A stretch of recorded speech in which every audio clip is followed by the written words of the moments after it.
one. Welcome to the show, everybody. We are the WAAR Room, and I am your fight goddess, Chris Baldwin, here with my boxing family, Malissa Smith. She is a women's boxing historian, and my boy, the conscious of combat sports, Mr. Eddie Goldwyn. Today, we welcome Kieran Cunningham to the show. He works for the Irish Daily Star as their chief sports writer and current affairs columnist. And recently, he published an article in Buzz IE on John Duddy, who's an Irish boxer turned actor, and the impact Bloody Sunday had on him and the community of Derry when British soldiers shot and killed 13 unarmed protesters doing a civil rights protest. Now, today is Bloody Sunday, and the WAAR Room is holding space for the families of all of those who lost their lives 50 years ago today. Welcome to the show, Kieran. We are here to discuss MTK Global and Daniel Kinahan, but first, I want you to take a moment to give us a little bit of background on Bloody Sunday and what was this protest all about? Well, the protests, the civil rights marches in Northern Ireland had been going on for 4 years at that time, and they were effectively down to like, if you know the history of Northern Ireland, there's a Catholic community and a Protestant community. And the Protestant community would have been the majority community, and they would have been largely in favor of British rule. And everything was put in their favor. Like they were, they had a better chance of getting jobs. They had a better chance of housing. The Irish Catholics in the north were effectively treated as second-class citizens. So there were civil rights marches, which took inspiration from the civil rights movement in the US. And they even used "We Shall Overcome," like they used the same songs, etc. And there was a crossover there. And one of the marches was arranged for January 30, 1972 in Derry. And the paratroops, British paratroop regiment, opened fire on unarmed protesters, killed 13. Another guy died a few months later from his injuries. So in total, there were 14 deaths. And 7 of those were teenagers. 6 of them were 17 years old. Like, they were very young. There's a boxing connection because John Duddy, who was a pro in America for quite a while, his uncle Jackie was the first. He was the first killed. He was 17. He was a boxer. He wanted to go to the Olympics. That was his dream. And Anthony Nash, who was a brother of Charlie Nash, who went to the Munich Olympics that year, his brother was shot, and Charlie went on to be European champion in the pro game and fought for a world title against Jim Watt in 1980. So the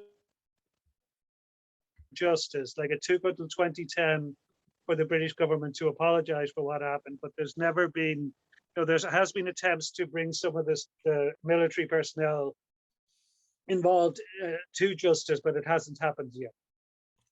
I just want to add one thing, because I'm trying to remember where this happened. It was just a couple of months ago, I saw an interview that was discussed with an American reporter discussing Northern Ireland and Ireland. He said he had to look up what the difference was between the Republic of Ireland and Northern Ireland, and that most Americans don't know the difference. So maybe, yeah. I know the difference. I remember when a lot of this happened. I'm kind of old, as you see, but and I know John Duddy also, but okay. If you could just briefly explain what the difference is for those people that our educational system have failed. Yeah, no problem. Yeah. Well, Ireland is obviously, was one country for hundreds and hundreds of years, but Ireland was colonized by England 800 years ago, and that eventually led to a conflict. There was a revolution in 1916, which is called the 1916 Rising. That then led to the War of Independence a couple of years ago between Britain and Ireland, which ended up with a treaty, which was 100 years ago. And eventually they came to the compromise because in the north of Ireland, particularly around Belfast, and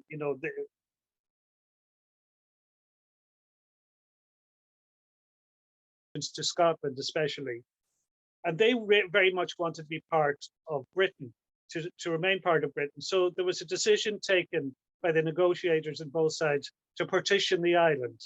So there are 32 counties in Ireland, 6 of them in the north, especially the northeast, stayed with Britain, and they became Northern Ireland, and the rest of the country became the Republic of Ireland. So after the treaty was signed, there was a civil war within Ireland, and then you had what we call the Troubles in Northern Ireland 50 years later, where that came out of the civil rights movement, and that people wanted a united Ireland. So that's a capsule history lesson for you. Right, and I remember you mentioned the connections to the American Civil Rights Movement and all that. I remember Bernadette Devlin came over to the US several times to speak. I remember seeing her speak back in the day, and there were a lot of people who were pro-civil rights, who were against the US war in Vietnam and Indochina and all that, supporting the movement of the Irish people at the time. And maybe today that sounds antiquated, but that was something that was considered a very important issue back in the day. Yeah, because if you look at Eddie, like the first civil rights marches were 1968. If you look at 1968 worldwide, you had Tommy Smith and John Parlo's the Black Power protest at the Mexico Olympics. You have the Prague Spring. You have students rioting in Paris.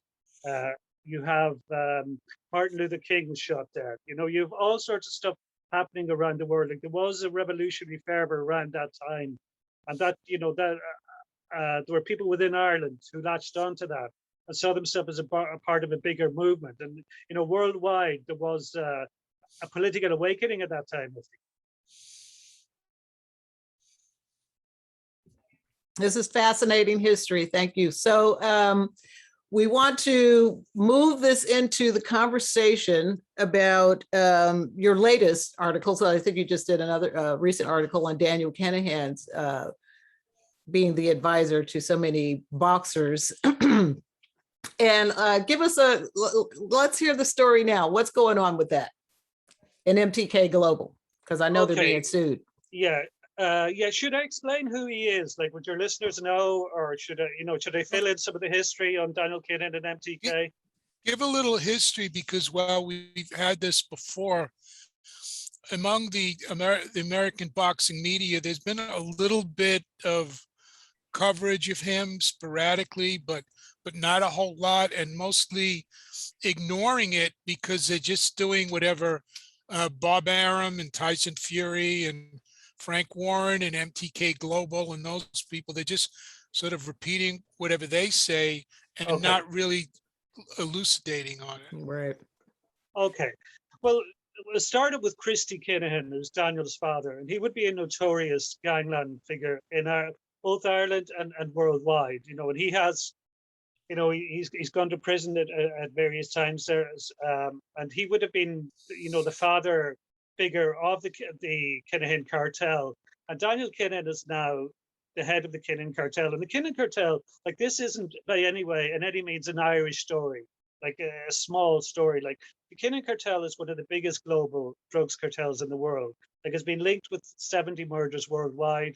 Within Ireland, the Kinahan Hutch feud which was two rival gangs, another headed by a guy called Jerry Hutch. 18 people were murdered in that in the last few years, but 16 of the murders were carried out by the Kinahan side.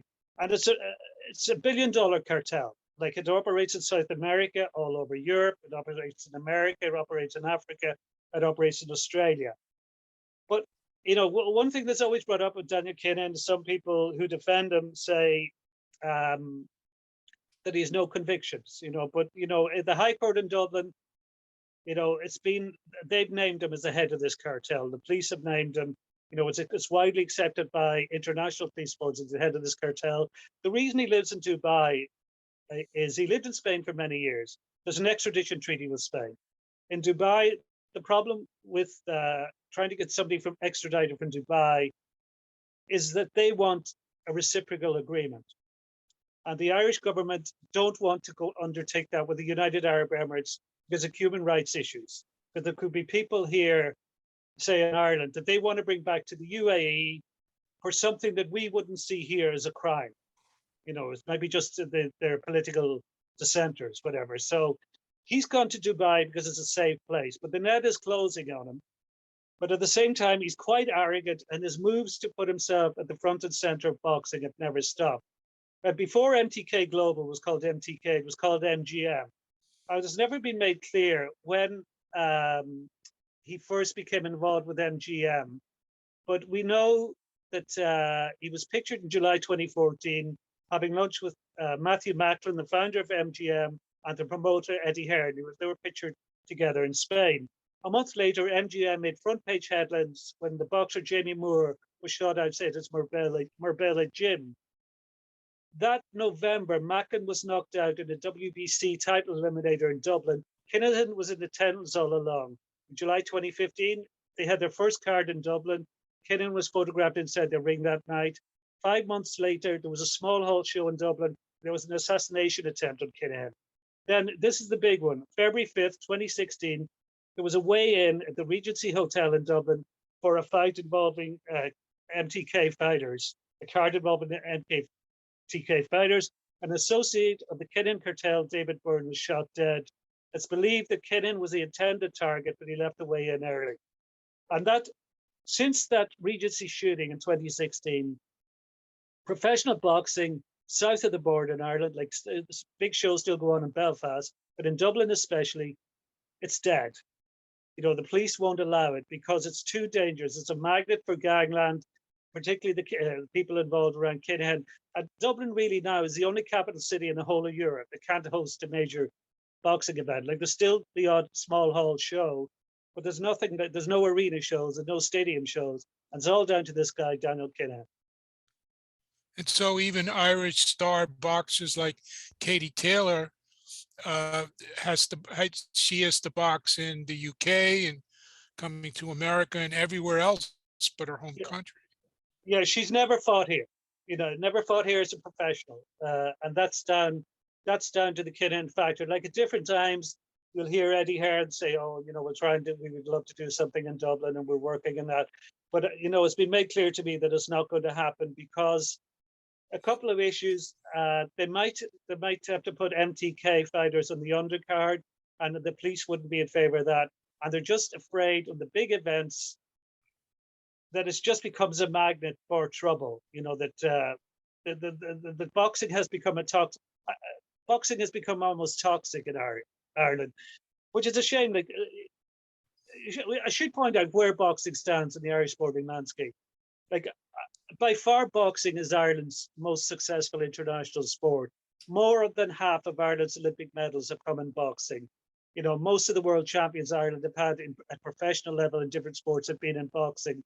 You look at the history of boxing in the States, it's like largely the history of migrant communities and disadvantaged communities and marginalized communities. And that really started off with boxing with Italian and Irish immigrants, later African Americans, people of Hispanic origin, it's Asian origin, etc. But the early years of the 20th century, a large amount of the fighters, the managers and promoters said they were either Irish or Italians. You know, so because of that, you know, there's been a long Irish love affair with boxing.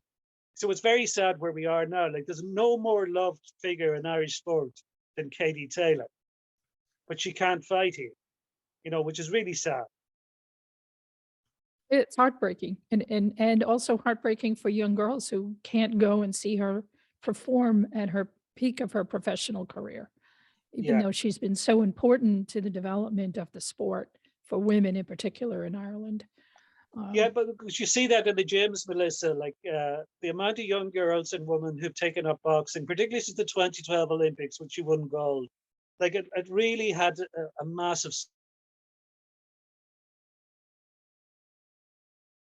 won lightweight gold at the Tokyo Olympics, and she's a hugely inspirational figure as well. Like she talks so well. Like she works as a cleaner in a home. Like she's not because she chooses to do it. Like she doesn't have to. She has funding. She has sponsors, but she's so grounded, and so many people look up to her and Katie Taylor, and it's just a shame that this is where we are.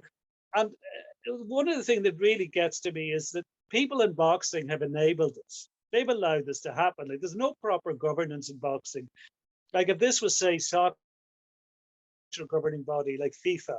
So if you had somebody like Daniel Kinahan trying to come into soccer, you could go to FIFA and say, you know, how can you allow this to happen? Can you do something about this? Where do you go with boxing? Like there's different governing bodies, but basically they hand out belts. then, like say every state in America has their own licensing commission or whatever. Everybody makes their own rules. And then you go to like the British Boxing Board of Control and they say, oh, we can't do anything with Daniel Kinahan. He's an advisor. We can't control advisors. So you can effectively be a manager or owner, but if you call yourself an advisor, they say you can't do anything about you. Like it's an absolute joke. Yeah, it is. And in the United States, it's very much the case. And Kinahan has been seen, been given that advisor role with some top boxers. And, the question for us is, where will this lead to? Where does the continued growth of MTK Global and the fact that they're continuing to add fighters to their roster and putting out, sister organizations like Pro Bellum, and what the relationships are with things like Sky Sports and Boxer, and how that could is already impacting the American market, especially for female boxers, which are not finding promotional opportunities and management opportunities. So they're coming to the UK to be able to get big fights or even reasonable paydays, and that will start to infiltrate. So very, very concerning. Yeah, just take the UK as an example now. It's very hard to put on a pro show in the UK now without MTK involvement or without people who are very closely linked to MTK.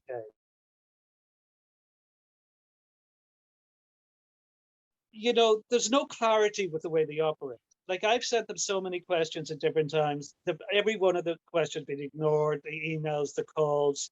The only response I've ever got for them has been blocked on Twitter, which is like, it's pretty juvenile and it's a very strange behavior for an international sports management company.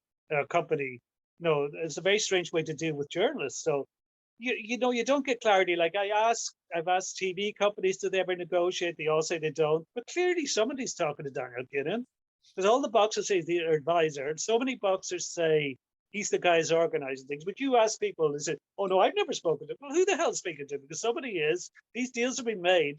Like it's, this thing comes up all the time, and people say, oh, you look at boxing's mafia links in the 50s and 60s.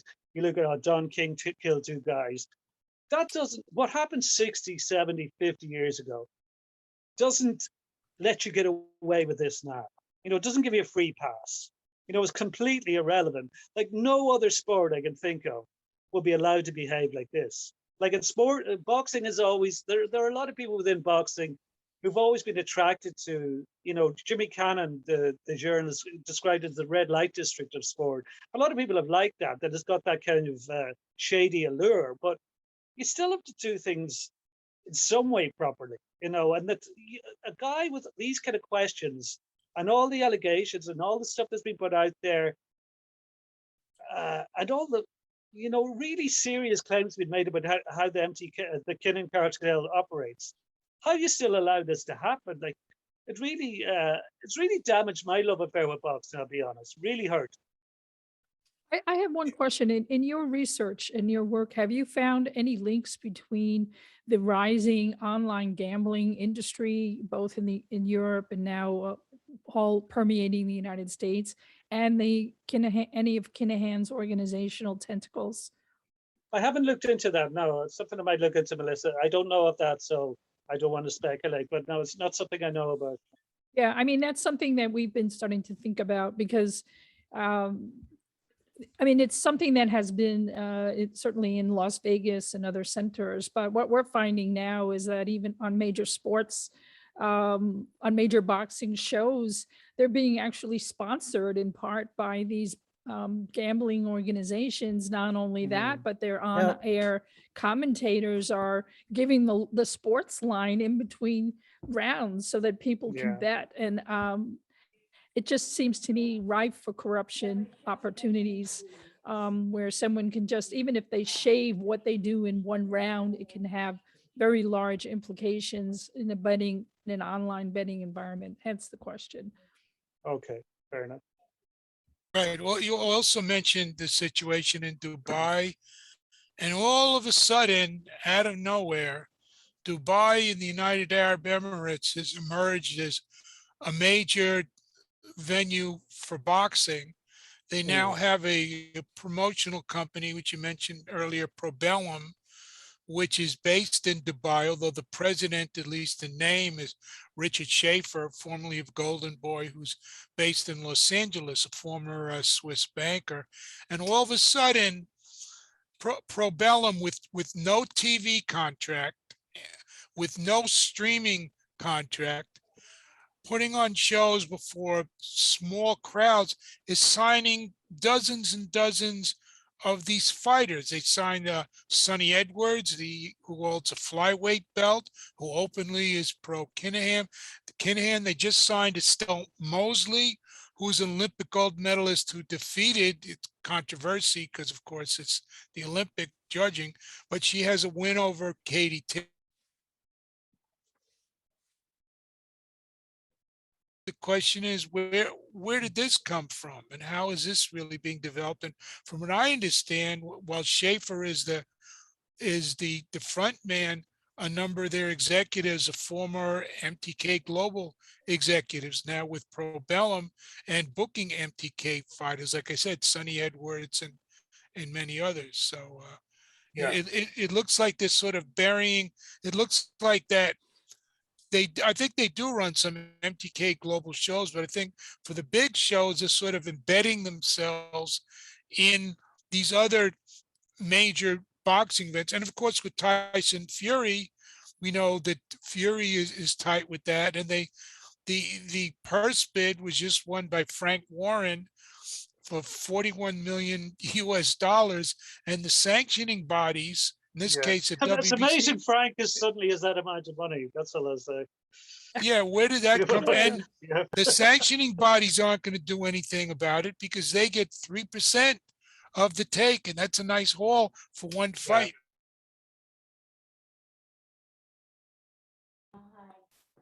Whatever happens with Usyk and Joshua, with the other three major sanctioning bodies, we'll also get something that's get major sanctioning fees too, because Eddie Hearn, as you said, has been linked to this in the negotiations that fell apart last year to put Joshua versus Fury in Saudi Arabia, and the Saudis are involved in this whole thing too. So you just have a mess. Yeah, because you mentioned so in terms of sport in the Middle East countries, where United Arab Emirates, Saudi Arabia, Qatar. I don't know if you've heard the phrase sports washing, but like it's a deliberate policy, basically to launder the reputation of countries which aren't great on the international stage through the medium of sport. So you have the World Cup in soccer in Qatar this year. You had the World Championships in athletics in Qatar before. Formula One Grand Prix and motor racing. There are three of them in the Middle East. A lot of the best golfers in the world are going out to Saudi. Taking a huge amount of money to do so, despite being criticized for doing so. And this is where Daniel Kinahan has positioned himself as well, because he knows this is where the money is, and boxing always chases the money. So that's why if Anthony Joshua, Tyson Fury ever does happen, more than likely it'll happen in Saudi Arabia, because Daniel Kinahan has the context there. He's been working on that, and he's the guy pulling the strings with Tyson Fury, in his advisory role or whatever you want to call it. But there was he had set up, he tied himself in with the Bahraini government, an organization set up by the Bahraini government, Daniel Kinahan. But when the furore around him came to the surface over Tyson Fury thanking him on Instagram 2 years ago for arranging the fights with Joshua, this was a bit premature by Fury to say this had happened. The Bahrainis ran scared and they cut their links, but there's no doubt that he's a power broker in that region. And that is the region with money in world sport now, because a lot of cities and a lot of countries now don't want to host major sporting events because they can be very costly and there's no guarantee you get your money back. But in the Middle East, they see it as a means towards an end. So, so many, the bots soccer clubs like Paris Saint-Germain and Manchester City and Newcastle United spend huge amounts of money on these things. And that's down, you know, you look at the appearance fees that's been, some of the golfers, just the appearance fee, they're getting $3 million to play there. You know, so that's one of the reasons Daniel Kinahan is there. It's one of the reasons. A large part of it is because he wants to go somewhere he doesn't think he'd be extradited from. But otherwise, the other part is he wants to be the center box. Like, he's always had this ambition to be the new Mr. Big in boxing. Like, he'll look around and see, he sees the age of Don King and Bob Arum and whoever, and think these guys are coming to the end. No, there's a vacuum there. He thinks he's the guy who'll fill that vacuum. So listen, you don't think, hold on, you don't think this lawsuit in California will have an impact on maybe Dubai kicking him out, or now that they've published a legal notice in Dubai's newspapers there? So what impact do you think? The short answer is they don't know. Like, I don't know how their judicial system works. No, I don't know.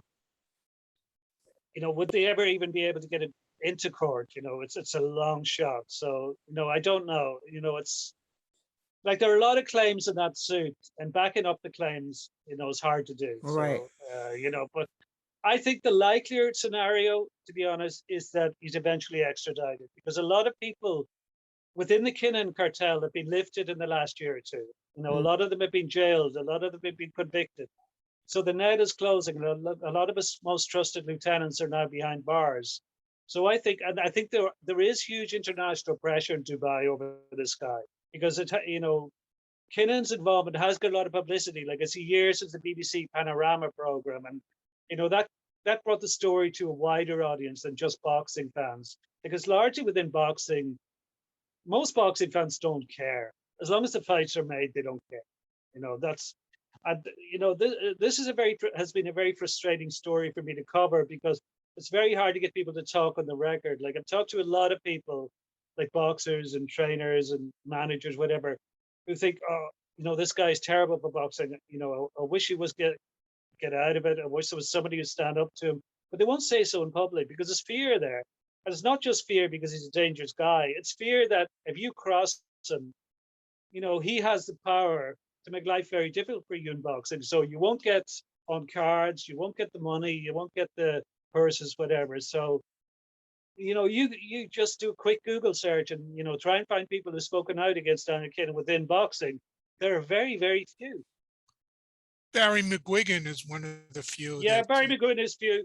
I talked to Billy Walsh, who's, you know, he's the amateur coach with Team USA for the last couple of Olympic cycles. Like, Billy has spoke out against him a couple of years ago. Kenneth Egan did, who was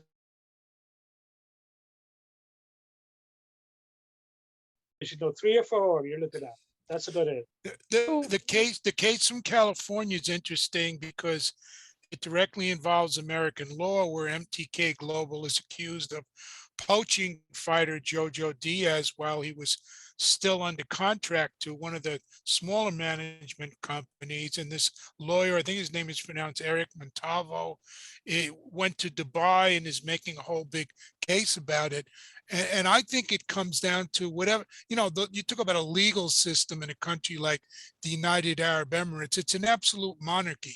It's whatever the monarchy wants. It's not like a real independent legal system. Even with all the weaknesses in the Western legal systems, it's nothing like that in a country like that. So I think it's going to come down to politics. And I think if you look what's happening with the UAE, there and in the Middle East, some of those pro-Western monarchies are starting to see that, particularly when Trump was in office, the U.S. is an unreliable partner. They're not going to do anything to help them. When there were the drone strikes on the Saudi oil production that knocked out half of their oil production for a while, the U.S. basically did nothing, and they're starting to reassess what to do. And the question for them is going to be risk reward. What's the reward for the UAE keeping Kinahan there, keeping this guy, giving this guy, you know, a free haven, as opposed to when they're trying to they've normalized relations with Israel. I think one of the top Israeli ministers was just in the UAE. They're trying to cover up and improve their image, doing a lot of different things. The sports washing is part of it, and also diversifying their economy as away from oil production, because demand for oil is going down. There's climate change, and the petroleum will run out in a number of years, and they're very, very well aware of that, both in Saudi Arabia and the UAE. So what's the benefit of them keeping this guy there when they can score political points with the West if they extradite him somewhere, if they just fundraising to kick him out? So I think if we keep up the pressure, and the awareness on it, something might happen. Yeah, no, I think you're onto something there, Eddie, because ultimately I think it won't. No, it's definitely not going to come down to boxing. Boxing's not going to do anything with Daniel Kinning, because boxing as a sport doesn't care. So it will come down, and I think it'll come down to political pressure. And you look at it as an example, like Daniel Kinahan wasn't alone in being a major cartel leader living in Dubai. There've been quite a few others from different countries. And a few of those have been extradited over the last year or two because of political pressure. One was a guy, Raffaele Imperiali, and he was a boss of the Camorra in Naples in Italy, which is the Neapolitan mafia. And he was in cahoots with Kinahan, and he was extradited last year. So that was down to political pressure. So in that,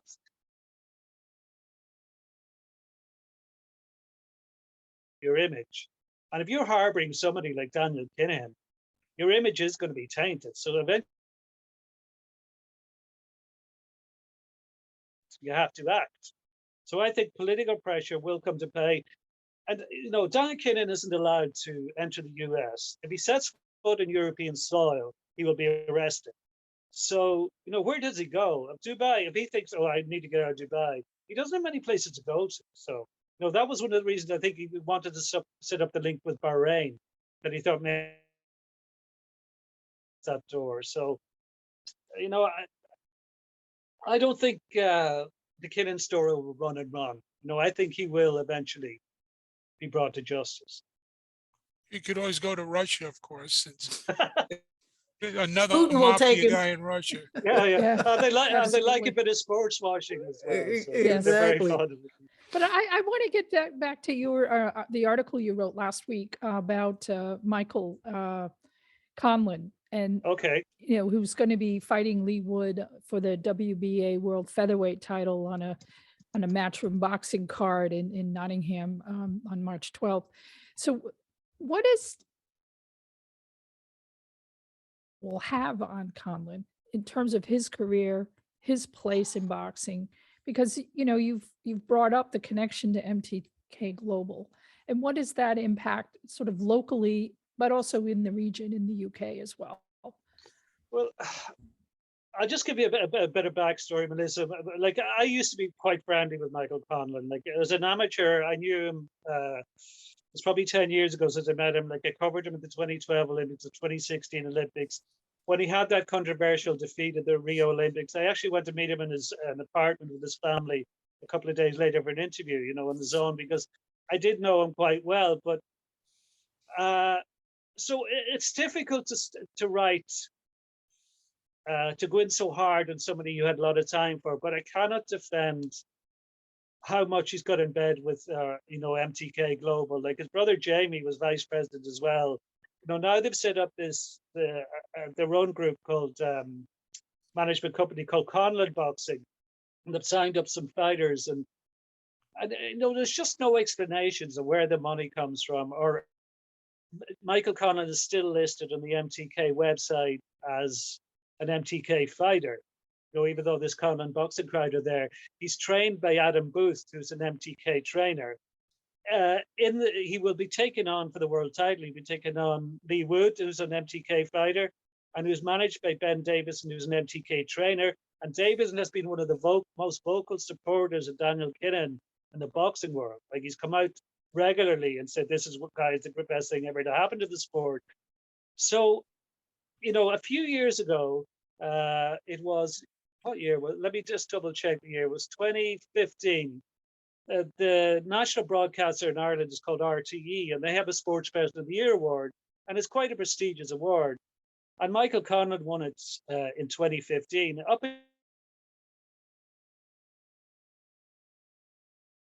Conor McGregor was nominated. You know, there was top rugby players and soccer players, whatever. But Michael Conlon had become the first Irish male boxer to win the World Amateur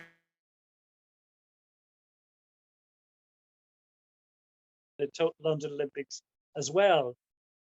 But he's gone from there to his record damaged by being associated with MTK. And you know, MTK in Ireland now is seen as beyond the pale. Like a lot of Irish fighters still sign up with them because the money that's involved, and some of them don't have much alternative.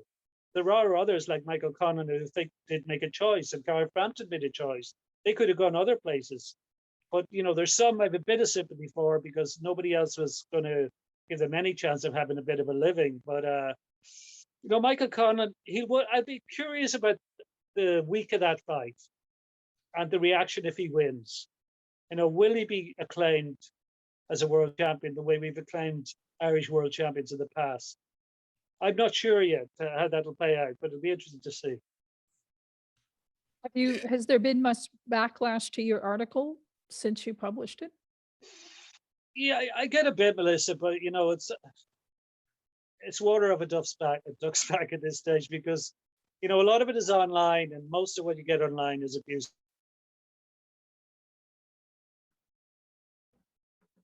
Connections to boxing, and I have a great belief in boxing people. They've been some of the most decent people I've ever come across.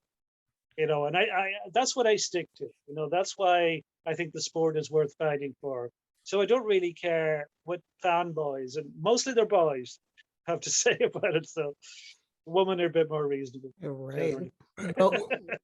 Where does this new boxer promotion and the rejuvenated boxing program on Sky Sports fit into this? Because when Matchroom ended their deal with Sky Sports and went strictly to the zone, a lot of people thought that, all right, Sky Sports boxing was finished, just like HBO boxing in the United States.